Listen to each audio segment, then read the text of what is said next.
I'm quite interested in the Alec Baldwin Rust movie shooting case for a number of reasons. Probably the main reason why I find it interesting is because I'm concerned about aggressive prosecutions in terms of involuntary manslaughter, aggressive prosecutions. I'm concerned about prosecutors that use a lot of after-the-fact justifications when an accident happens to charge someone with involuntary manslaughter. And I think everybody in this country should be concerned about these type of aggressive prosecutions. Anyway, so let's look at one aspect of the case. I've been watching a YouTuber on the channel Law of Self-Defense, Andrew Branca. He's done a lot of videos analyzing this, so this is kind of a response video to what he's done on one of the videos he's done. I disagree a lot with what Branca has to say. In this case, he's talking about how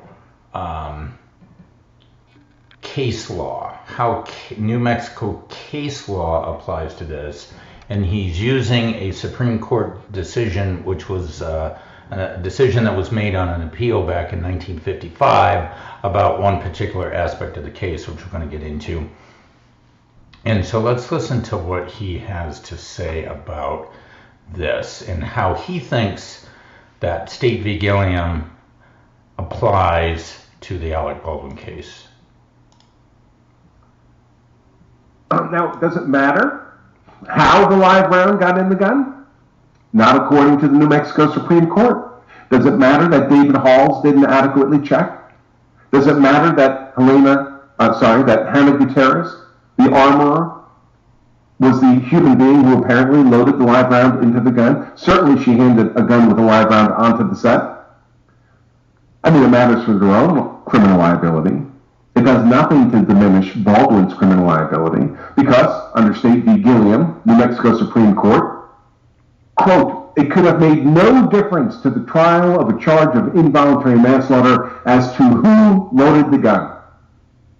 All that is necessary to establish for involuntary manslaughter by the use of a loaded firearm is that a defendant had in his hands a gun which at some time had been loaded and that he handled it without due caution and circumspection, and that death resulted.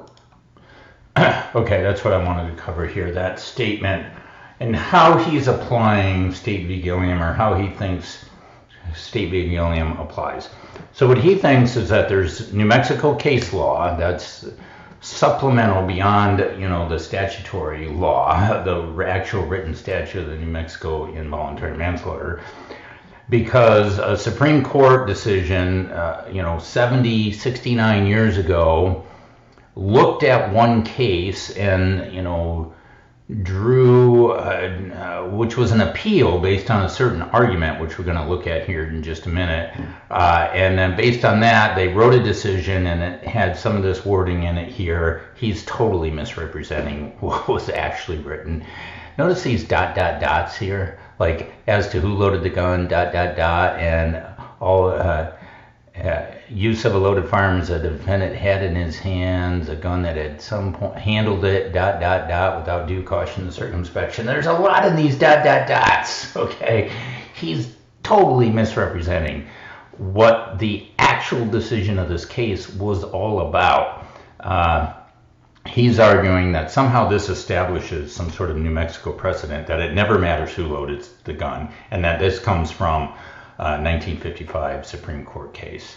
Okay, so case law never works that way, okay? Case law establishes procedures and how judges decide cases and what they allow in the rules of evidence and what they allow the jury to hear and all that stuff, how it affects the jury instructions and things like that. Case law never affects the jury, right? The jury doesn't get to go back and read the Supreme Court appeals decision from 1955 and use that logic as a basis in their decision. That's not how case law works here, okay? So he's kind of misrepresenting how case law is even applied here. But even besides that, he's misrepresenting what the entire purpose of what the argument was about in State v. Gilliam. So let's go back and look at that. I've got this pulled up here on Justia. All right, and so the argument here is that when at the beginning of the trial, the defense asked for a bill of particulars. All right, they asked, like, what is the actual thing that you're, charging here, and what it came back here is that it's the state's theory that the specific act or acts consisted of carelessly handling a loaded firearm, and in particular, the defendant loaded the gun and he handled it without due caution or circumspection while he was drinking, and that he drank intoxicants while he had a loaded gun in his possession. So a lot of the argument here is, and this is what, remember I said those ... dots back here, ... He's totally leaving this out. Okay, the core argument here is that because the prosecution had put that in their bill of particulars, the defense wanted in the jury instruction, at the end of the trial, when the jury gets read the jury instructions by the judge, they wanted it to include this part about the drinking. See, while he was drinking, and that he drank intoxicants while he had the loaded gun in his hand. All right, and so what the defense wanted is the jury instructions to include that part. And now why, this is kind of confusing, why would the defense want the jury instruction to say something about how he was drinking or while he was drinking? Doesn't that make him more guilty? Doesn't that make him more reckless? More like, why would the defense want that in there? Because they wanted to raise the bar of reasonable doubt, right? They wanted to raise reasonable doubt that, well, he wasn't actually drinking. Like, the state didn't prove he was drinking. And therefore, while he was drinking, if the state had to prove that he did it while he was drinking, that this would somehow, nullify the state's case because they hadn't proven this aspect of the case. And so that's what the appeal was about. There's actually about two parts. We're not going to look at the first part because it was about some statement about, we all know it was an accident or something. It doesn't apply here. So what we want to look at here is that the defense wanted this while he was drinking thing, and that's not what they got. When the jury instructions were given, it was just a simpler jury instruction. That it was, you are further instructed that lack of due caution and circumspection means reckless disregard. In this case, and beyond that, the defendant handled the loaded weapon introduced as an exhibit in this case without due caution and circumspection, and that his actions in doing so were the proximate cause of death. So that was the jury instruction. Nothing about drinking. See, that's what the argument was about. The defense is saying no. The defense was arguing drinking, so they've got to put the while he was drinking in there, and then we can sort of prove that, well, he wasn't drunk, so therefore he's not guilty of involuntary manslaughter. It doesn't make a whole lot of sense. The argument doesn't make a whole lot of sense, but it's 1955, okay? I mean, it's a while ago.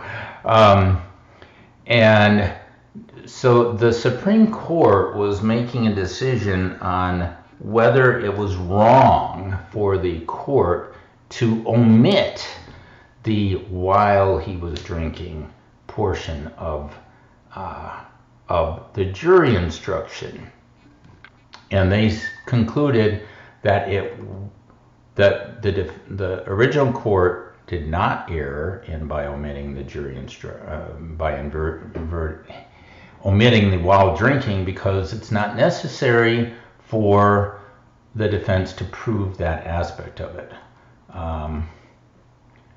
And so basically what they go on is they talk about essential elements, like all the court needs to do is inform the jury to the essential elements that they have to prove. And that kind of makes sense, right? Like the jury instructions are a summary of the trial. So if the jury instructions had to include like every single detail about the entire trial, then the jury instructions would essentially have to regurgitate the entire transcript of the whole trial, right? I mean, the jury instructions are a summary of it. And so what the Supreme Court agreed is that the jury instructions only need to include essential elements. And the drinking, it's not an essential element. The state doesn't need to prove that. And so this is where the statement comes. Now remember what Branca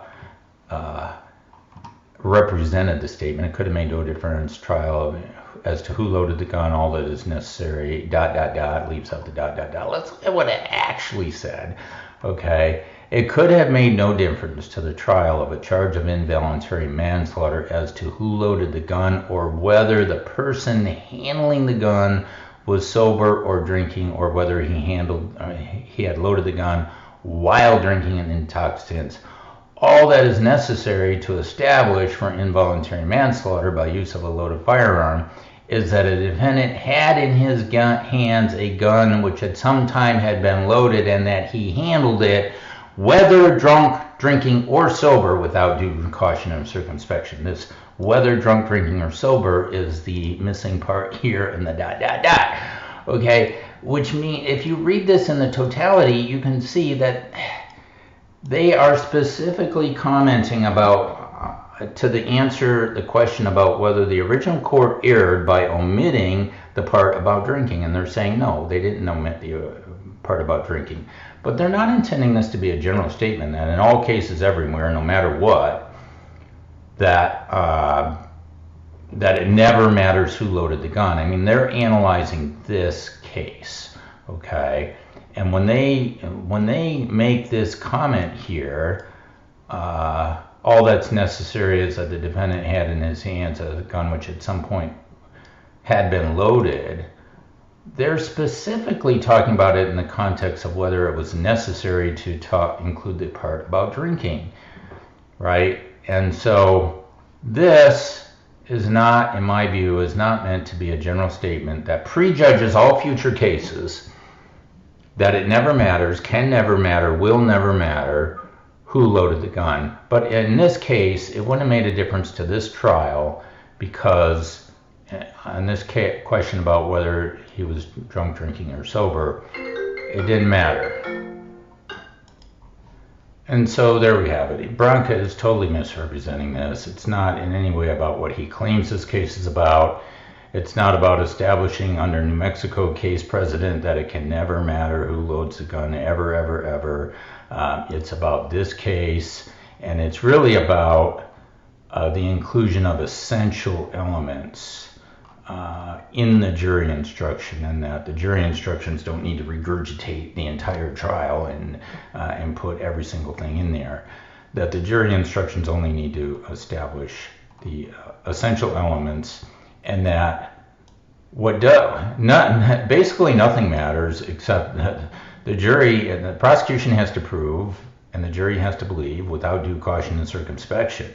All right, in this case, they said it doesn't matter who loaded the gun. Yeah, but a lot of things don't matter, right? It doesn't matter who loaded the gun, doesn't matter who verified the gun, who checked the gun, who didn't check the gun, whether Alec Baldwin, father was a firearms instructor, whether Alec Baldwin's a Democrat or a Republican or whatever.